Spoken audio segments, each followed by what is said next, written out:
먼저 삼성전기입니다. 매수가는 11만 9천 원이고요. 보유 비중은 10% 들고 계십니다. 지난 고점에서 매수했습니다. 이제 반등이 나오는 것 같은데 다시 고점을 돌파할 수 있을지, 중장기적으로 봐도 좋을지 목표가가 궁금합니다. 이렇게 문자를 주셨고요. 두 번째 종목은 AP 시스템입니다. 매수가는 3만 2,400원이고 보유 비중은 50% 들고 계시네요. 지난 3월에 매수했는데 하락하다가 어느 순간 저점까지 찍었습니다. 11월에 다시 고점을 찍긴 했는데 조금 더 기다린다면 수익을 낼 수 있을까요? 라고 문자를 주셨는데요. 두 종목 모두 수익을 극대화시키려면 좀 어떤 전략이 필요할까요? 네, 삼성전기 11만 5,500원까지 올라섰습니다. 불과 얼마 전까지만 해도 삼성전기 얘기하면은 다 매도 사인을 냈습니다. 그런데 저는 저희 가족님들하고 말씀을 드릴 때 삼성전기 11만 원 이하에서는 무조건 매수해서 가지고 있어야 된다. 이런 말씀을 드렸습니다. 그 이유에 대해서 설명을 해드리면요. 이 5G 시대가 도래하면서 MLCC 수요는 점점 더 늘어나게 될 수밖에 없습니다. 5G 시대가 오면서 이 중계기 시장도 확대되고 있고, 그 다음에 5G 스마트폰 교체 수요도 있죠. 그런데 왜 MLCC 수요가 또 늘어날까? 이 MLCC라는 것은 전류를 흐르게 만드는 댐 역할을 하고 있습니다. 반도체에 들어가는 전류가 안정적으로 흐르게 만들기 위한 그 소재가 바로 MLCC입니다. 그러니까 기존에 4G 때 스마트폰보다 5G 스마트폰에서 MLCC 수요는 최소 20에서 30% 수요가 늘어날 수밖에 없습니다. 기기가 복잡하기 때문이죠. 거기에다가 폴더블 폰이 등장했는데 요즘에 갤럭시 폴드 돈이 있어도 못 삽니다.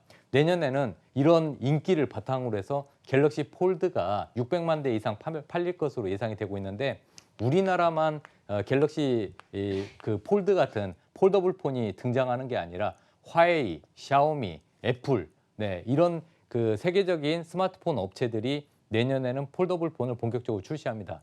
자, 그런데 스마트폰에서는 예를 들어서 여러분들 1,200개 정도 들어간다고 보시면요. 폴더블 폰에서는 그것보다 많은 2,000개 정도의 MLCC가 더 필요하다고 합니다. 그거는 두 개로 나뉘어서 겹치기 때문에 이게 원래 그 스마트폰이 두 개 있는 거하고 똑같습니다. 그래서 5G 시대에 거기에다가 폴더블 폰 시장 확대로 인해서 MLCC 수요는 증가할 수밖에 없고요. 거기에다가 이 삼성전기 같은 경우는 자동차용 MLCC, 자동차용 MLCC를 내년에 중국 공장에서 2분기부터 본격적으로 생산합니다. 지금 시장은 전기차 시장이 확대되고 있는데, 이 전기차의 자동차용 MLCC 수요가 급증하고 있습니다. 원래 1위는 일본의 무라타가 자동차용 MLCC 시장에서 1등을 차지하고 있는데요. 이번에 삼성전자가 부산 그리고 중국의 공장에 그 MLCC 공장을 증설하면서 이제 그 명실상부한 자동차용 MLCC 시장에서 2위를 차지할 가능성이 높습니다. 거기에다가 자동차용 MLCC는 일본의 무라타나 우리나라 같은 삼성전기 같은 기술력이 뛰어난 회사만 이 MLCC를 만들 수 있기 때문에 대만의 야교 같은 이 MLCC 그 후발주자는 따라오기가 굉장히 힘듭니다. 그런데 삼성전기의 주가가 이렇게 오를 수 있었던 거는 미리 앞서서 일본 무라타의 주가가 계속해서 상승을 했고, 그 다음에 대만의 야교 MLCC의 그 IT의 저사양 MLCC를 생산하는 대만의 야교의 주가도 삼성전기보다 높게 많이 급등을 했습니다. 그렇다면은 우리 삼성전기 이대로 멈추지는 않을 가능성이 높습니다.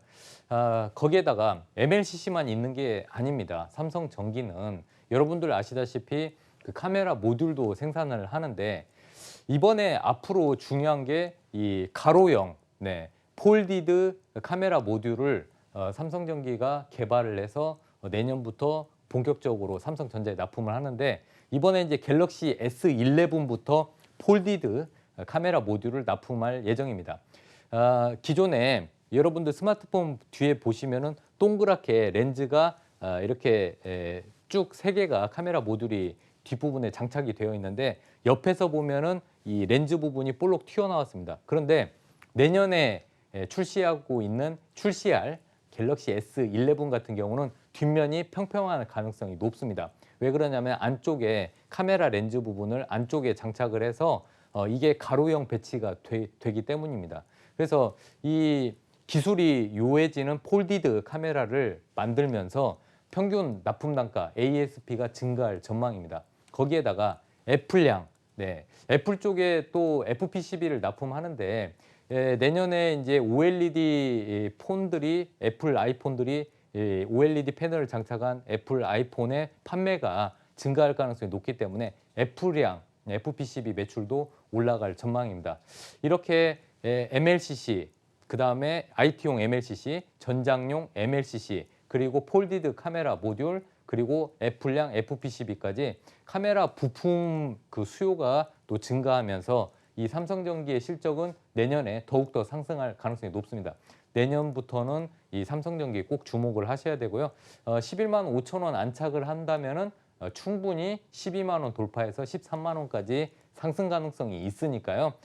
지금 제가 봤을 때는 매수가가 11만 9천 원에 비중 10%인데 11만 5천 원 부근에서 한 번 더 사서 평균 단가를 낮춰서 제가 봤을 때는 12만 원, 13만 원 그 이상을 보셔도 될 것 같습니다. 자, AP 시스템. 자, 왜 여러분들 현재 OLED하고 폴더블 폰하고 연관관계가 뭘까 이렇게 궁금하신 분들이 있는데 지금 현재 폴더블 폰은 OLED 그 플렉서블 OLED를 적용한 겁니다. 그러니까 이 폴더블 폰과 OLED 관련주들은 같이 움직일 수밖에 없는데요. 특히 내년에 삼성전자는 갤럭시 폴드 600만 대 이상을 판매하기 위해서는 OLED 디스플레이에 집중적인 투자가 필요합니다. 그래서 이 어떻게 보면은 AP 시스템 같은 경우는 OLED 패널 투자의 최대 수혜주라고 할 수 있습니다.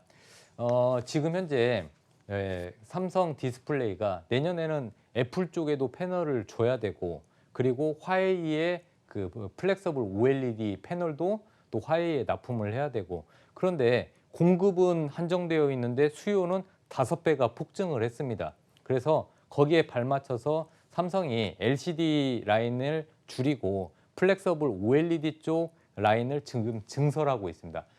OLED 라인을 증설하게 되면 OLED 장비 발주가 있을 수밖에 없는데 거기에서 가장 수혜를 입을 수 있는 기업이 바로 AP 시스템입니다. 지금 이 종목 관련해서 32,400원에 매수를 하셨다고 하는데 지금 약간 손실 중에 있는데 저는 만약에 29,000원 이 부분이 지지가 된다면 추가적으로 조금 더 사가지고 이 직전 고점 32,650원을 저는 충분히 돌파할 수 있다고 생각하기 때문에 이 29,000원 지지 여부를 좀 보시고 추가적으로 매수를 하시는 게 좋을 것 같습니다. 이렇게 요즘은 급등할 때 여러분들 양봉 만들 때 따라잡으시면은 또 물려가지고 시간이 좀 걸리니까요. 분명히 다음 주에 한 번 정도는 눌림목, 음봉이 나올 거라고 생각합니다. 그때 좀 매수를 하셨으면 좋겠고요. 왜 이게 직전 고점 32,650원을 돌파할 수 있냐 거기에 대해서 말씀을 드리면은 이 그 AP 시스템이 주력으로 하는 장비가 라미네이션 장비인데 이 라미네이션 장비 같은 경우는 이 디스플레이를 좀 더 얇고 네 그리고 작게 만드는 그런 장치가 라미네이션 장비입니다. 이 라미네이션 장비를 또 생산을 하고요. 거기에다가 이제 플렉서블 디스플레이에서 그 제조 공정에서 꼭 필요한 게 ELA 장비입니다. 열처리 장비인데 이 열처리 장비가 꼭 필요합니다. 거기에다가 일본이 독점하고 있는 FMM 장비도 지금 현재 AP 시스템이 개발을 거의 완료했고 이제 시제품을 지금 곧 생산할 겁니다. 그러면은 또 이런 장비 국산화 수혜주도 될 가능성이 높기 때문에 이 세 가지 측면에 있어서 AP 시스템은 내년에 실적과 영업이익이 굉장히 좋아질 가능성이 높습니다. 그래서 이 AP 시스템 같은 경우는 조정이 나오면은 천천히 분할 매수 하시고요. 요즘은 여러분들 한 번에 덥석 사시면 고점에 물릴 가능성이 있으니까요. 적어도 2번에서 3번 정도는 분할 매수 전략을 취하시는 게 저는 좋다고 생각합니다. 여기까지 두 종목 말씀을 드렸습니다.